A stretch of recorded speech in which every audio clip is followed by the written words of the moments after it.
Señor juez, el Ministerio Público, al amparo del artículo 268 y siguientes del Código Procesal Penal, solicita el requerimiento de prisión preventiva contra el imputado Joel Gallardo Puma por la presunta comisión del delito de feminicidio en agravio de la menor, quien en vida fue Jenny Vilcatito, siendo la imputación fáctica que el día 24 de marzo del 2018, la menor se encontraba en una fiesta de cachimbo ingiriendo bebidas alcohólicas junto con su enamorado, el imputado Joel Gallardo Tito, para posteriormente dirigirse al hospedaje Dunas, donde alquilaron una habitación mantuvieron relaciones sexuales y posterior a ello sostuvieron una discusión a raíz de la cual el imputado le cortó el cuello con una navaja ocasionándole la muerte. Después dirigiéndose hacia su domicilio donde fue capturado por la policía en horas de la tarde del 25 de marzo del 2018. Siendo ello así, la calificación jurídica que este Ministerio Público le da a los hechos está precisada en la disposición de formalización y continuación de la investigación preparatoria, siendo el delito contra la vida, el cuerpo y la salud subtipo feminicidio, establecido en el primer párrafo del artículo 108b del Código Penal, con las agravantes del numeral 1 y del numeral 7 del segundo párrafo del referido tipo penal. También, de acuerdo a los presupuestos establecidos por el artículo 268 sobre los fundados y graves elementos de convicción, señalamos que con los mismos que va a presentar este Ministerio Público se acredita la sospecha fuerte en razón al vínculo que va a tener el imputado con la realización de los hechos, estableciendo esta sospecha fuerte en base al fundamento 25 al 29 de la Casación 626-2013 Muquevo, el fundamento 23 de la Sentencia Plena Casatoria 1-2017 y los fundamentos del 24 y siguientes del Acuerdo Plenario 1-2019 sobre prisión preventiva, siendo los fundados y graves elementos de convicción los siguientes. Primero, el acta de levantamiento de cadáver de fojas 10 a 12, en la cual se acredita el hallazgo del cadáver de la menor Jenny Vilcatito. Segundo, el acta de inspección técnico-policial a fojas 16, en la cual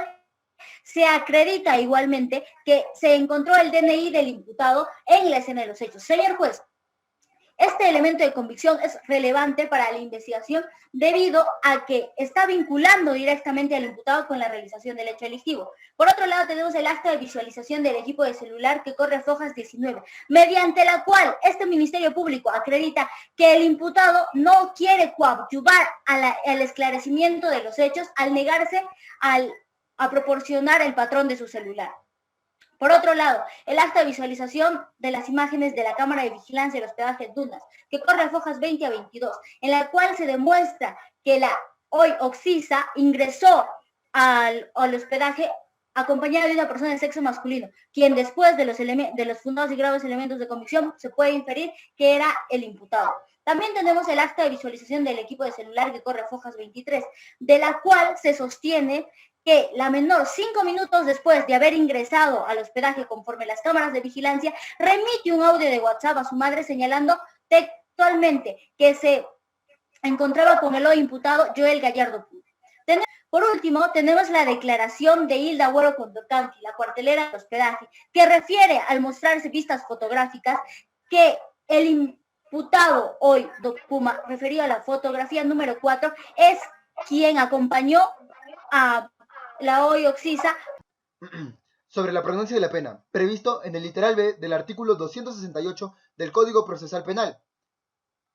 Señor magistrado, en el presente caso queda totalmente acreditado que la pena a imponerse supera ineludiblemente los 4 años requeridos por la ley. Por ello, el Ministerio Público sostiene no haber mayor discusión en este tema. Sobre el tercer presupuesto, el periculum in mora, previsto en el literal C del artículo 268 del Código Procesal Penal.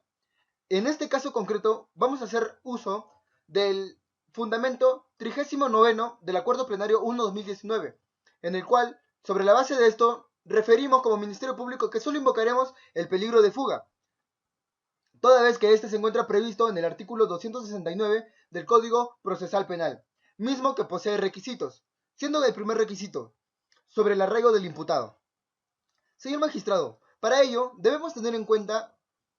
el fundamento séptimo de la resolución 325-2011 del Poder Judicial, misma que establece que cabe la posibilidad de imponerse la prisión preventiva a una persona que posee familia y domicilio cierto. Máxime que el imputado no presenta arraigo laboral, toda vez que el mismo manifiesta ser conductor. Señor magistrado, sobre este punto, es ineludible advertir que el oficio de ser conductor puede ser desarrollado en cualquier parte, toda vez, más aún que el imputado no acredita algún documento para acreditar que está sujeto a alguna empresa de transporte público o privado. Sobre ello, señor magistrado, también tenemos sobre la gravedad de la pena, siendo que en el presente caso se le imputa la pena de cadena perpetua al imputado. Por ello, en consideración de una máxima de la experiencia es que, ante el peligro de una aplicación de pena grave, el imputado debe temer esta condena y sobre la base de esto, fugarse. Más aún si tenemos la ley 3609, la cual establece que no es aplicable algún tipo de beneficio penitenciario para este tipo de delitos. Pues, sobre este punto, el Ministerio Público debe presumir que el imputado rehuirá de la acción de la justicia. 3. Sobre la magnitud del daño causado.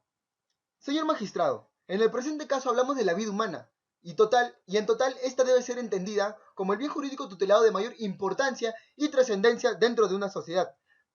en el sentido de que esta, al verse eliminada, no hay posibilidad alguna de poderse resarcir. Sobre el comportamiento del imputado. Señor magistrado, como su adjudicatura ha podido observar en los graves y fundados elementos de convicción, la actitud del imputado es totalmente deplorable, toda vez que se niega en colaborar con el esclarecimiento de los hechos, más aún donde se acredita que el imputado fugó del lugar de los hechos. Además, y agregando a este punto, se tiene el acta de visualización del equipo celular del imputado, misma que con mayor credibilidad acredita que el imputado tiene la negativa de coadyuvar en la investigación, toda vez que él manifiesta no recordarse su patrón. Yo me pregunto, señor magistrado, tal vez por un sentido común, ¿cómo lo manifestado puede tener credibilidad si se sabe por un sentido común que el uso del equipo celular es de manera... Señor juez, el derecho a la libertad es una garantía fundamental reconocida constitucionalmente en el artículo 24, así como en el artículo 7.1 de la Convención Americana sobre los Derechos Humanos. Empero, este derecho no es de carácter absoluto, ya que se admite la posibilidad de que en ciertas circunstancias quede restringido, siempre y cuando exista un mayor valor protegido, y que en este caso podría ser la vida. Y es a través de la prisión preventiva admitir excepcionalmente que el derecho a la libertad quede restringido, incluso cuando no exista una sentencia penal condenatoria.